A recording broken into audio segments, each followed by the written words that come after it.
Hello everyone. நம்ம ஜிம்மில் போய் ஒரு ட்ரெயினர்கிட்ட சார் இன்றைக்கி நான் என்ன ஒர்க் அவுட் பண்ணுறது அப்படின்னு கேட்டால் இன்றைக்கி கார்டியோ ஒர்க் அவுட் பண்ணுங்கள் அப்படின்னு சொல்லுவார். ஏதாவது இன்னொரு நாள் பார்த்தீங்கன்னா இன்றைக்கி ஸ்ட்ரெங்த் ட்ரைனிங் பண்ணுங்கள் அப்படின்னு சொல்லுவார்.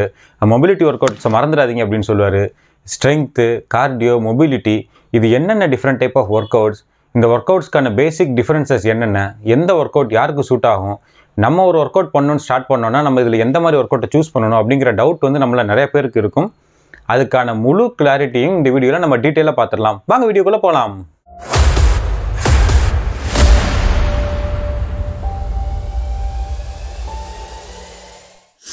ஃபஸ்ட்டு கார்டியோ எக்ஸசைஸ்னால் என்ன அப்படிங்கிறத பார்த்துடலாம்.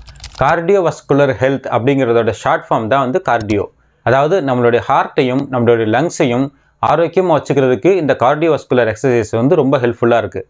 நமக்கு ஹார்ட் அட்டாக் வராமல் இருக்கிறதுக்கும், நம்ம உடம்புல இருக்கிற பிபி, சுகர், கொலஸ்ட்ரால் இதில் கம்மி பண்ணுறதுக்கு இந்த கார்டியோவஸ்குலர் எக்ஸசைசஸ் ரொம்ப யூஸ்ஃபுல்லாக பயனுள்ளதாக இருக்கும். ஸோ நம்ம ரெகுலராக கார்டியோவஸ்குலர் எக்ஸசைசஸ் பண்ணோம் அப்படின்னா இந்த மாதிரி நோய்கள் வராமல் நம்ம ரொம்ப நாளைக்கு ஆரோக்கியமாக ஹெல்த்தியாக வாழ முடியும். உதாரணத்துக்கு நம்ம உடம்பு ஒரு கார் அப்படின்னு நீங்கள் நினச்சிக்கிட்டீங்கன்னு வைங்களேன். நம்ம காரை ரெகுலராக ஓட்டாமல் வச்சுருந்தோம் அப்படின்னா காரில் இன்ஜினில் உள்ள பார்ட்ஸ் எல்லாமே துருப்பிடிச்சு காரோட பெர்ஃபார்மன்ஸ் ரொம்ப கம்மியாயிரும். அதனால் மெக்கானிக் என்ன சொல்லுவாங்க அப்படின்னா, அடிக்கடி உங்கள் காரை நீங்கள் ரெகுலராக ஓட்டிக்கிட்டே இருங்க, அப்போ தான் இன்ஜின் நல்லாயிருக்கும் அப்படின்னு சொல்லுவாங்க. அதே மாதிரி தான் நம்ம எந்த அளவுக்கு அதிகமாக கார்டியோவஸ்குலர் எக்ஸசைசஸ் பண்ணுறோமோ அந்தளவுக்கு நம்மளுடைய ஹார்ட் அண்ட் லங்ஸ் ஹெல்த்தியாக இருக்கும். ஸோ நம்மளால் ரொம்ப நாளைக்கு நோய் இல்லாமல் ஹெல்த்தியாக வாழ முடியும். அமெரிக்கன் மெடிக்கல் ரிசர்ச் அசோசியேஷனோட ஸ்டடீஸ் படி வாரத்துக்கு நம்ம குறைஞ்சது 150 நிமிஷமாவது கார்டியோவஸ்குலர் எக்ஸசைசஸ் பண்ணணும் அப்படின்னு சொல்கிறாங்க. நீங்கள் கார்டியோ எக்ஸசைஸ் அப்படின்னு பெருசாலாம் ரொம்ப யோசிக்க வேணாங்க. ஒரு நாளைக்கு குறைஞ்சது ஒரு 10லேருந்து 15 நிமிஷம் ஒரு பிரிஸ்க் வாக் அல்லது ஒரு ஜாக் இந்த மாதிரி பண்ணிங்கனாலே போதும். அது உங்கள் கார்டியோவஸ்குலர் ஹெல்த்தை இம்ப்ரூவ் பண்ணுறதுக்கு ரொம்ப ஹெல்ப்ஃபுல்லாக இருக்கும். வாக்கிங் மட்டும் கிடையாது, நீங்கள் சைக்கிளிங் பண்ணலாம், ஸ்விம்மிங் பண்ணலாம், டான்சிங் பண்ணலாம், அல்லது உங்கள் குழந்தைங்களோட சேர்ந்து பார்க்கில் நீங்கள் ஒரு 1/4 மணி நேரம் 1/2 மணி நேரம் அவங்க கூட ஓடி விளையாண்டாலே போதும். நம்மளுடைய ஹார்ட்டோட ஹெல்த் இம்ப்ரூவ் பண்ணுறதுக்கு இந்த மாதிரி சின்ன சின்ன ஆக்டிவிட்டீஸ் கூட நமக்கு நாளடைவில் ரொம்ப பயனுள்ள, ரொம்ப சிறப்பான எஃபெக்டை தர்றதுக்கு ரொம்ப எஃபெக்டிவாக இருக்கும். அடுத்து ஸ்ட்ரென்த் ட்ரைனிங். நம்ம சின்ன வயசில் நோட் பண்ணியிருப்போம், ரொம்ப திடகாத்திரமாக ஆரோக்கியமாக இருந்த நம்மளோட தாத்தா பாட்டியெல்லாம் வயசான காலத்துக்கு அப்புறம் பார்த்தீங்கன்னா ரொம்ப மெலிஞ்சு கூன் விழுந்து எலும்பு நூலும் ஆயிட்டாங்க அப்படின்னு சொல்லுவாங்க பார்த்தீங்களா. அப்படி சொல்கிறதுக்கான மெயின் ரீசன் நம்ம எலும்புக்கும் நம்மளுடைய தோலுக்கும் நடுவில் இருக்கிறது மசில்ஸ். நம்ம வயசாக பார்த்தீங்கன்னா நம்ம உடம்புல இருக்கக்கூடிய மசிலோட அளவு குறைஞ்சிக்கிட்டே போகும். இது நேச்சுரலாகவே நடக்கக்கூடிய ஒரு ப்ராசஸ். ஆனால் நம்ம உடம்புல இருக்க மசிலோட வெயிட் குறைஞ்சிட்டாலோ அல்லது நம்ம மசில் டென்சிட்டி குறைஞ்சிட்டாலோ நமக்கு சோர்வு, தளர்ச்சி, நம்ம உடம்போட பாஸ்டர் கம்மியாகிறது, நம்ம உடம்புல கூழ் விழுகிறது, சின்ன சின்ன வேலைகளை கூட நம்ம செய்ய முடியாமல் போகிறது, ஓவராலாக நம்ம ரொம்ப வீக்காக ஃபீல் பண்ணுறது, இதுக்கு எல்லாமே காரணம் நம்ம உடம்புல இருக்கக்கூடிய மசிலோட டென்சிட்டி கம்மியாகிறது தான். நம்ம உடம்புல இப்படி மசில் கம்மியாகிறத ரிவர்ஸ் பண்ணுறதுக்கு அல்லது நம்ம உடம்புல மசிலை அதிகப்படுத்துறதுக்கு ஸ்ட்ரென்த் ட்ரைனிங் ஒரு அடிப்படையான ஒரு காரணியாக அமையுது. ஸோ நம்ம எந்த அளவுக்கு அதிகமாக ஸ்ட்ரென்த் ட்ரைனிங் பண்ணுறோமோ அந்த அளவுக்கு நம்ம உடம்புல மசில் மாஸ் இன்க்ரீஸ் ஆகும். எந்த அளவுக்கு நம்ம உடம்புல மசில்ஸ் ஜாஸ்தியாக இருக்கோ அந்த அளவுக்கு நம்ம ரொம்ப நாளைக்கு ஆரோக்கியமாக, ஹெல்த்தியாக, ரொம்ப ஸ்ட்ராங்காக ஃபீல் பண்ணலாம். ஸோ ஸ்ட்ரென்த் ட்ரைனிங் அப்படின்னாலே lifting weights simple. So weight lifting அப்படின்ன உடனே நீங்கள் டம்பிள்ஸ், பார்பல்ஸ், இது மாதிரி கெட்டில் பெல்ஸ் இதுகளை வச்சு ஒர்க் அவுட் பண்ணுறது மட்டும்தான் வெயிட் லிஃப்டிங் அப்படின்னு நினச்சிக்கிட்டு இருக்கோம். அந்த மாதிரி நம்ம எக்ஸ்ட்ராவாக வெயிட் லிஃப்ட் பண்ணி பண்ணால் அது ரொம்பவே நல்லது. அப்படி இல்லாமல் நம்ம பாடி வெயிட்டை நம்ம லிஃப்ட் பண்ணி அது மூலியமாக நம்ம ஒர்க் அவுட் பண்ணாலுமே அது நம்ம பாடியில் உள்ள மசில் மாஸ் இன்க்ரீஸ் பண்ணுறதுக்கு ரொம்ப ஹெல்ப்ஃபுல்லாக இருக்கும். ஸோ உங்களால் முடிஞ்சால் ஒரு நல்ல ஜிம்முக்கு போய் பார்பல், கெட்டில் பெல், டம்பிள்ஸ் இதுகளை யூஸ் பண்ணி உங்கள் பாடியில் இருக்கக்கூடிய மசில் மாஸை ஸ்ட்ரென்த் ட்ரைனிங் மூலமாக இன்க்ரீஸ் பண்ணுங்கள். அப்படி முடியாட்டினாலும் ஒரு நாளைக்கு குறைஞ்சது ஒரு 10-15 நிமிஷம் பாடி வெயிட் எக்ஸசைசஸ் பண்ணலாம். உதாரணத்துக்கு புஷ்அப்ஸ், புல்அப்ஸ், ஸ்குவாட்ஸ், லஞ்சஸ் இந்த மாதிரி பாடி வெயிட்டில் பண்ணக்கூடிய எக்ஸசைசஸ் எவ்வளோ இருக்குது. இந்த மாதிரி ஒர்க் அவுட்ஸை நம்ம வாரத்துக்கு ஒரு 3 நாள் பண்ணாலே போதும். நம்ம உடம்புல உள்ள மசில் மாஸை இன்க்ரீஸ் பண்ணுறதுக்கும் நம்ம மசில் லாஸை குறைக்கிறதுக்கும் இந்த மாதிரி ஒர்க் அவுட்ஸ் ரொம்ப பயனுள்ளதாக இருக்கும். மூணாவதாக நம்ம பார்க்க போகிறது மொபிலிட்டி. மொபிலிட்டிங்கிறது ஒன்றும் இல்லைங்க, நம்ம பாடி எந்த அளவுக்கு ஃப்ரீயாக ஈஸியாக மூவ் பண்ண முடியுதோ அதுக்கு பேர் தான் மொபிலிட்டி அப்படின்னு சொல்லுவோம்.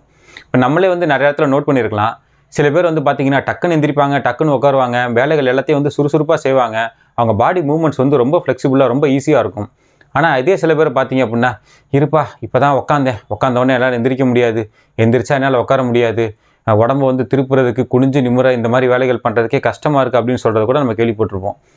இதுக்கு மெயினான காரணம் அவங்க உடம்புல இருக்கிற மொபிலிட்டி ரொம்ப கம்மியாக இருக்குது அப்படிங்கிறது தான். உதாரணத்துக்கு நம்ம கதவில் இருக்க ஒரு தாழ்பால் எடுத்துக்கோங்க. சில நேரங்களில் பார்த்தீங்கன்னா தாழ்பால் துருப்பிடிச்சிருக்கும், அதை நமக்கு லாக் பண்ணுறதுக்கு ரொம்ப கஷ்டமாக இருக்கும். அப்போ நேரம் என்ன செய்வோம்னா லைட்டாக நம்ம ஆயில் போடுவோம். ஆயில் போட்ட உடனே பார்த்தீங்கன்னா அந்த காம்பனன்ட்ஸ் ஈஸியாக மூவ் ஆரம்பிச்சிடும். அதுக்கப்புறம் பார்த்தீங்கன்னா அந்த கதவை ஓப்பன் பண்ணி க்ளோஸ் பண்ணுறதுக்கோ அல்லது அந்த தாப்பால் க்ளோஸ் பண்ணி ஓப்பன் பண்ணுறதுக்கோ ரொம்ப ஈஸியாக இருக்கும் இல்லையா. அதே மாதிரி தான் நம்ம உடம்புல உள்ள ஜாயின்ஸுக்கெல்லாம் ஆயில் போடக்கூடிய ப்ராசஸ்க்கு பேர் தான் மொபிலிட்டி. நம்ம உடம்புல மொபிலிட்டி இன்க்ரீஸ் பண்ணணும் அப்படின்னா யோகா, தாய்ச்சி இந்த மாதிரி ஒர்க் அவுட்ஸ் ஒரு நாளைக்கு ஒரு 10லேருந்து 15 நிமிஷம் பண்ணாலே போதும். உங்களுக்கு யோகாவோ அல்லது தாய்ச்சியோ தெரியல அப்படின்னா டைனமிக் ஸ்ட்ரெச்சஸ் பண்ணலாம். அதாவது ஆர்ம் ஸ்விங், லெக் ஸ்விங் இந்த மாதிரி நம்ம உடம்புல உள்ள ஜாயின்ஸை எல்லாத்தையுமே வந்து ரெகுலராக நம்ம ஒரு 10லேருந்து 15 நிமிஷம் கண்டினியூஸாக மூவ் பண்ணுறது மூலிமா நம்ம பாடியோட மொபிலிட்டியை வந்து நம்ம டிராஸ்டிக்காக இம்ப்ரூவ் பண்ண முடியும். அதே மாதிரி நம்ம உடம்புல இருக்கக்கூடிய பெரிய மசில்ஸான க்ளூட்ஸ், ஹாம்ஸ்ட்ரிங், குவாட்ஸ், பேக் இந்த மாதிரி மசில்ஸை வந்து வாரத்துக்கு ஒரு 2 தடவை ஃபோம் ரோலிங் பண்ணுறது மூலியமாகவும் இந்த மசிலோட ஸ்டிஃப்னஸ் கம்மியாகி நம்ம பாடியோட மொபிலிட்டி ரேஞ்சை வந்து இன்க்ரீஸ் பண்ணுறதுக்கு இந்த மாதிரி ஃபோம் ரோலிங் மெத்தட்ஸ் வந்து ரொம்ப ஹெல்ப்ஃபுல்லாக இருக்கும். ஸ்டடி ரிசல்ட்ஸ் என்ன சொல்லுது அப்படின்னா, நம்ம ரெகுலராக மொபிலிட்டி ஒர்க் அவுட்ஸ் பண்ணிக்கிட்டே இருந்தோம் அப்படின்னா வயசானதுக்கப்புறம் திடீர்னு மயக்கம் போட்டு கீழே விழுகிறாங்க பார்த்தீங்களா, அந்த மாதிரி ஃபால்ஸை வந்து 30% வரைக்கும் நம்மளால் குறைக்க முடியும் அப்படின்னு ஸ்டடி ரிசல்ட் சொல்லுது. ஸோ உங்களுக்கு ஓரளவுக்கு ஸ்ட்ரெங்தனிங்னா என்ன, கார்டியோனா என்ன, மொபிலிட்டின்னு என்ன அப்படிங்கிறத பற்றி ஒரு கிளாரிட்டி கிடச்சிருக்குன்னு நான் நம்புகிறேன். இதில் இருக்கக்கூடிய சில மிஸ்கன்செப்ஷனை பற்றி நம்ம இப்போ பார்த்துருவோம். நான் வெறும் ஸ்ட்ரெங்த் ட்ரைனிங் அல்லது கார்டியோ ட்ரைனிங் மட்டும் பண்ணால் போதுமா அப்படின்னு நீங்கள் நிறைய பேர் நினைக்கக்கூடும். ஸோ ஸ்ட்ரெங்த் அண்ட் கார்டியோ இது ரெண்டுமே வந்து ஒன்று காம்ப்ளிமெண்ட் பண்ணி இருக்கக்கூடிய ஒர்க் அவுட். ஸோ வாரத்துக்கு நீங்கள் ஒரு 2-3 நாள் ஸ்ட்ரெங்த் ட்ரைனிங் பண்ணுறீங்க அப்படின்னா ஒரு 2-3 நாள் வந்து கார்டியோக்கு வந்து நீங்கள் செலவழிங்க. ஸோ இது ரெண்டுமே மிக்ஸ் பண்ணி சரியான அளவில் பண்ணுறதா நம்ம உடம்புல வந்து ஒரு பேலன்ஸ்டான முறையில் ஸ்ட்ரெங்த் அண்ட் கார்டியோ ரெண்டுமே இன்க்ரீஸ் பண்ணுறதுக்கு ரொம்ப ஹெல்ப்ஃபுல்லாக இருக்கும்.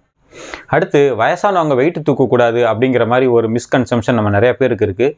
வெயிட் தூக்குறதுக்கு எந்த வயசுமே வந்து ஒரு தடை கிடையாது. அதே மாதிரி இதில் எந்த ஏஜும் சரி எந்த செக்ஸுமே வந்து தடை கிடையாது. நிறைய பேர் சொல்லுவாங்க பொம்பளை பிள்ளைங்க வெயிட் தூக்கக்கூடாது அப்படின்ட்டு.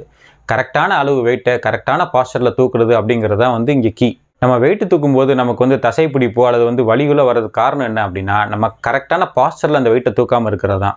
ஸோ நம்மளுடைய வயசு எதுவாக இருந்தாலும் சரி, நம்ம ஒரு மேலாவோ அல்லது ஃபீமேலாவோ எந்த செக்ஸாக இருந்தாலும் சரி, நம்ம எந்த அளவுக்கு அதிகமான வெயிட்டை கரெக்டான அளவு தூக்குறோமோ அந்த அளவுக்கு நம்மளுடைய மசில் டென்சிட்டி இன்க்ரீஸ் ஆகும். ஸோ இதுக்கு வயசோ நம்மளுடைய செக்ஸோ வந்து தடையே கிடையாது. ஸோ எல்லாருமே வந்து வெயிட் தூக்கலாம். வெயிட் தூக்க நம்ம பாடியோட மசில் ஸ்ட்ரென்த் இன்க்ரீஸ் ஆகும்.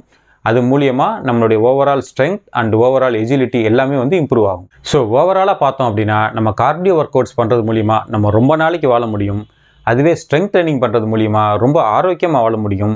இதோட சேர்ந்து நம்ம மொபிலிட்டி ஒர்க் அவுட்ஸ் பண்ணுறது மூலிமா நம்ம ரொம்ப ஆக்டிவாக, டைனமிக்காக, பெயின் ஃப்ரீ லைஃப்பை வந்து வாழ முடியும். ஸோ இது மூணுமே நமக்கு அவசியமானது தான். ஸோ இந்த 3 விதமான ஒர்க் அவுட்ஸையும் உங்களுடைய ஒர்க் அவுட் ஷெட்யூலில் ரெகுலராக ஆட் பண்ணுறதை என்றைக்குமே மறந்துடாதீங்க. ஃபைனலாக ஒன்று சொல்லிக்கிறேன், fitness is not about perfection, it is all about progress. So பெர்ஃபெக்டாக எனக்கு எல்லாத்தையும் கற்றுக்கிட்டு அல்லது எல்லா வெயிட்ஸும் வாங்கி நான் ப்ராப்பராக ஒரு ஜிம்மில் சேர்ந்து அதுக்கப்புறம் தான் இந்த மாதிரி ஒர்க் அவுட்ஸை ஸ்டார்ட் பண்ணு அப்படின்னு நீங்கள் நினைக்க வேணாம். உங்ககிட்ட என்ன இருக்கோ, உங்களால் எவ்வளோ முடியுமோ, உங்களால் எப்போ முடியுமோ அதை உடனே ஸ்டார்ட் பண்ணுங்கள். டெய்லி நம்ம எப்படி பல்லு வளர்க்குறோம், சாப்பிட்றோம், தூங்குறோம், இதெல்லாத்தையும் வந்து நம்ம ரெகுலராக பண்ணுறோம் இல்லையா, அதே மாதிரி ஒர்க் அவுட்டும் வந்து உங்கள் லைஃப்பில் ஒரு இன்றியமையாதது அப்படிங்கிறத மனசில் வச்சுக்கிட்டு டெய்லி ஏதாவது ஒரு விதமான ஒர்க் அவுட்டை நீங்கள் ரெகுலராக பண்ணிக்கிட்டே இருங்க. ஏன்னா ஒர்க் அவுட்டுக்காக நீங்கள் இப்போ செலவழிக்கக்கூடிய நேரம் தான் ஃப்யூச்சரில் உங்கள் ஆரோக்கியத்துக்காக நீங்கள் பண்ணக்கூடிய மிகப்பெரிய இன்வெஸ்ட்மெண்ட். அவ்வளோதான் ஃப்ரெண்ட்ஸ், வீடியோட கண்டென்ட் உங்களுக்கு பிடிச்சிருக்குன்னு நான் நம்புகிறேன். இந்த வீடியோ மூலிமா சில அடிப்படையான விஷயங்கள் நீங்கள் தெரிஞ்சுக்கிட்டீங்க அப்படின்னு நான் நம்புகிறேன். வீடியோ பிடிச்சிருந்துச்சுன்னா லைக் பண்ணுங்கள். வீடியோவை பற்றி உங்களுக்கு ஏதாவது கருத்துக்கள் இருந்தால் அல்லது சந்தேகங்கள் இருந்தால் மறக்காமல் அதை கமெண்ட்டில் தெரியப்படுத்துங்க. அடுத்து இதே மாதிரி ஒரு இன்ஃபர்மேட்டிவான வீடியோவில் நான் உங்களை மீட் பண்ணுறேன். பாய்.